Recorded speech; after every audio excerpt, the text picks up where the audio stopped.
সমাপ্তি উপলক্ষে আজকের এই অনুষ্ঠানের সভাপতি শ্রেষ্ঠ পদক আমার আপন ছোট ভাই আরিফুর রহমান আলী, উপস্থিত বিভিন্ন মানবাধিকার সংগঠনের কেন্দ্রীয় জেলা বিভিন্ন স্তরের নেতৃবৃন্দ, উপস্থিত টাঙ্গাইলের সমাজ, আসসালামু আলাইকুম। বক্তব্য দিব না, তার বক্তব্য দীর্ঘায়িত করব না। আজকে কম্বাইন্ড হিউম্যান রাইটসের সাথে শুরু থেকেই আসলে আমি ওতপ্রোতভাবে জড়িত ছিলাম, আছি, ভবিষ্যতে থাকবো।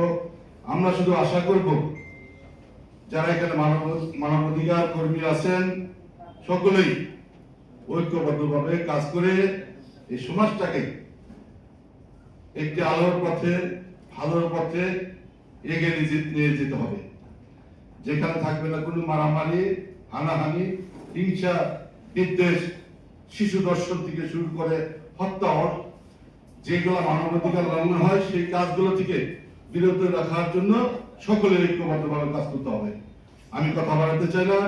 আমি এই সংগঠনের উত্তরোত্তর সমৃদ্ধি, সফলতা কামনা করে সবার জন্য আমি দোয়া করি। সবাই আমার জন্য দোয়া করবেন। সকলকে ধন্যবাদ। আল্লাহ হাফেজ। বাংলাদেশ জিন্দাবাদ।